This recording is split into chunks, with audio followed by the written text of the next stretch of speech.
ভিন্ন মতের, ভিন্ন দলের, ভিন্ন চিন্তার মুসলমান ভাইয়ের সাথে কাঁধে কাঁধ মিলিয়ে চলা শিখবো তো ইনশাআল্লাহ। মনে রাখবেন, মতের ভিন্নতা আছে, থাকবে। মতের ভিন্নতা থাকে যদি 10টা বিষয় নিয়ে, মতৈক্য আছে 100 বিষয় নিয়ে। ঠিক না ভাই? ঠিক। শুধু নামাজের কথাই যদি বলেন, নামাজের কয়টা মাসআলা নিয়ে আমাদের সমাজে মত ভিন্নতা আছে? এর বিপরীতে মতৈক্যের বিষয় পাবেন আপনি অগণিত। মৌলিক আকীদা ঈমানের বিষয় যদি বলেন, আমাদের আল্লাহ এক। মুসলমানদের মধ্যে মত পার্থক্য আছে। অনেকে শুধু মত পার্থক্য দেখে সকাল বিকাল, সারাদিন শুধু দেখে যে হুজুরদের এত মত পার্থক্য। আমি কত মত পার্থক্য? কি দেখেন আপনি এত? আমি তো দেখি না। নামাজ 5 ওয়াক্ত, এটা ইসলামের কি মেইন গুরুত্বপূর্ণ বিষয় না খুচরা বিষয়? সবচেয়ে গুরুত্বপূর্ণ বিষয়, তাই না?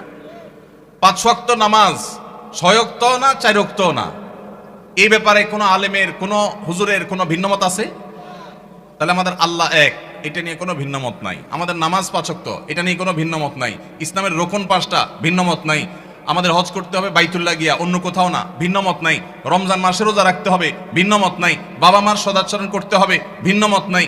আমাদের রাসূল এক, সেটা নিয়েও ভিন্নমত নাই। আমাদের মৌলিক যত জায়গা আছে, মেইন যত জায়গা আছে, তার সবগুলোতে আপনি দেখবেন কোনো ভিন্নমত নাই। শাখাগত বিষয়ে ভিন্নমত তো স্বামী স্ত্রীর মধ্যেও হয়, ভাই ভাইও হয়, বাপ ছেলেও হয়, পার্টনারেও হয়। তাহলে এই বিষয়ে আমাদের ভিন্নমত থাকবে, এটাই স্বাভাবিক। এই ভিন্নমত থাকা সত্ত্বেও আপনি এক পথে গেলে মনে করছেন ইসলামের লাভ হবে, আরেকজন মনে করছে আরেক পথে গেলে ইসলামের লাভ হবে, আমি মনে করছি আরেকটা পথে গেলে ইসলামের লাভ হবে।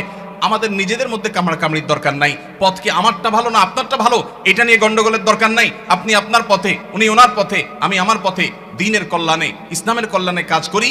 পারলে আমার ভিন্ন মতের ভাই, তারও যেহেতু উদ্দেশ্য ভালো, তাকে সহযোগিতা করি। সেটুকু যদি কলিজায় না দেয়, অন্তত আল্লাহর রাস্তায় ঠেলাঠেলি খোঁচাখুচি বন্ধ করি।